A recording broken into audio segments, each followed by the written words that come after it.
Picture this. It's the height of the Cold War. The world is divided.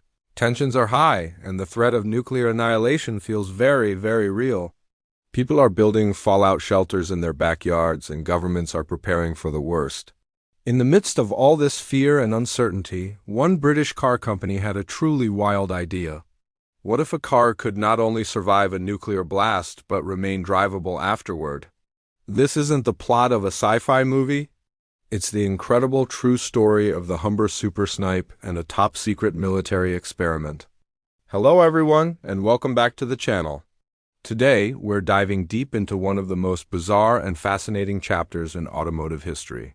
It's a story about engineering, audacity, and the strange demands of the atomic age. So, buckle up, because we're about to explore the car that was literally built to withstand the apocalypse. Our story begins in the early 1950s. The United Kingdom, like many other nations, was grappling with the new reality of the nuclear era. The government needed to figure out how to maintain essential functions in the aftermath of a nuclear attack. This included everything from communication to transportation. Key military and government personnel would need to move through a potentially radioactive and devastated landscape. But how? Regular vehicles would likely be disabled by the electromagnetic pulse, or EMP, of a nuclear detonation, not to mention the blast wave and fallout. The British Ministry of Supply tasked its Fighting Vehicles Research and Development Establishment, or FVRDE for short, with finding a solution.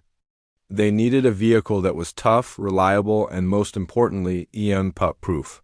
The search led them to the Roots Group, a major British car manufacturer at the time, and one of its flagship models, the Humber Super Snipe. Now, why the Humber Super Snipe? On the surface, it was a fairly conventional, large, and luxurious saloon car, the kind of car a successful bank manager or a government official might drive.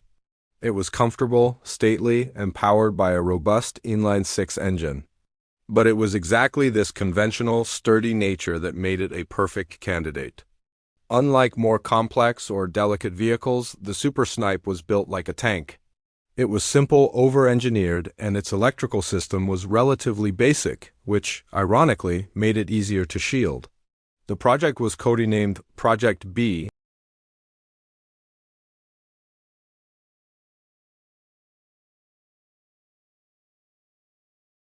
The FVRDE ordered a handful of Humber Super Snipes and began the process of turning them from civilian luxury cars into nuclear-proof command vehicles.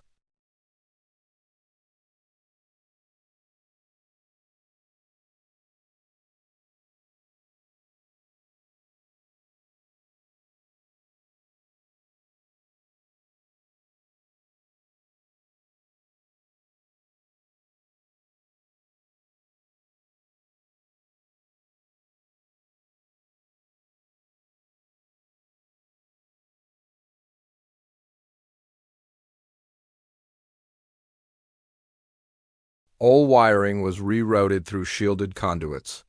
The entire engine bay was lined with a layer of metal mesh to block the pulse. Even the glass was coated with a thin, conductive film to complete the shield. Think about the level of detail here. They couldn't leave a single gap.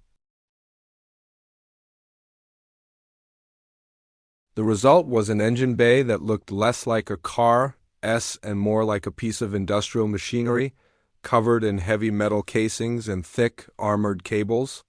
But EMP protection was only half the battle. The car also had to withstand the physical blast and the radioactive fallout.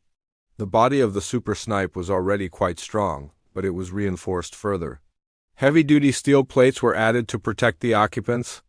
All the doors, the hood, and the trunk were fitted with special seals to prevent radioactive dust from getting inside. A sophisticated air filtration system was installed, capable of scrubbing the air of nuclear, biological, and chemical contaminants. This system created positive pressure inside the cabin, so even if there were small leaks, clean air would be constantly pushing out, keeping the deadly fallout at bay. Inside, the car was transformed into a mobile command post. The plush leather seats were still there, but they were now surrounded by specialized equipment. There were racks for military radios, map tables, and extra lighting, all, of course, fully shielded. The trunk, which once held luggage, was now packed with filtration systems, extra batteries, and decontamination equipment. To top it all off, the cars were painted in a drab, military-grade matte green or black, a stark contrast to the glossy finishes of their civilian cousins. With the prototypes ready, it was time for the ultimate test.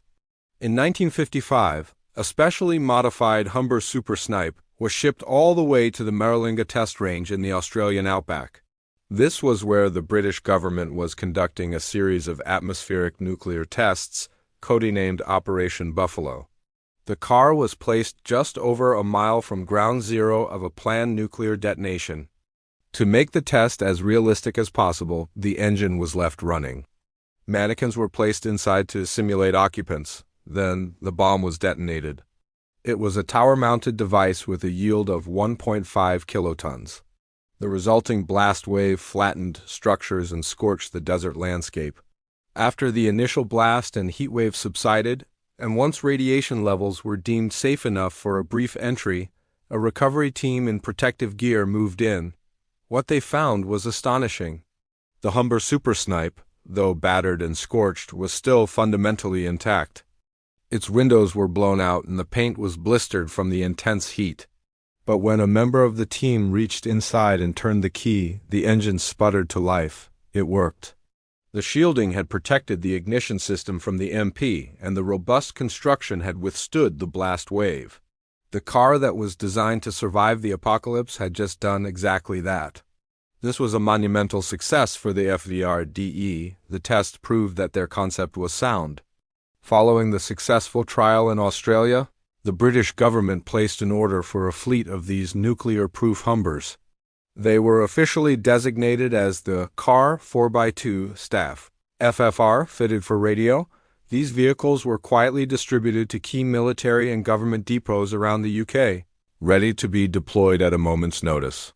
For decades, these cars sat in waiting, a secret fleet for a war that thankfully never came. They were regularly maintained, their engines started, and their systems checked, all in preparation for a doomsday scenario. They were a tangible, drivable piece of the UK's Cold War contingency planning. You have to imagine the eerie sight of these silent, dark green cars, parked in underground bunkers, ready to roll out into a world changed forever. As the Cold War began to thaw in the late 1980s and early 1990s, the threat of nuclear war receded.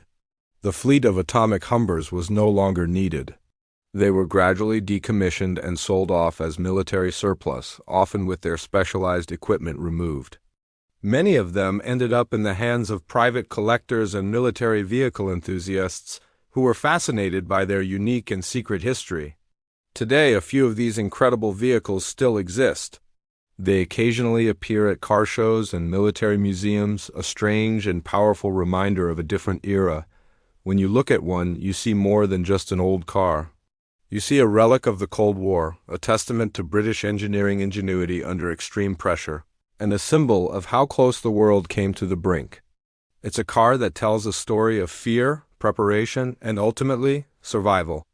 The story of the nuclear-proof Humber Super Snipe is one of those historical footnotes that is just too good not to share. It shows how technology, even something as everyday as a car, can be adapted in the most extreme ways to meet the perceived needs of the time. It's a perfect blend of automotive history, military secrecy, and Cold War paranoia. It wasn't a sports car, it wasn't a race car, but it just might be one of the most significant and historically important cars ever built. What do you think?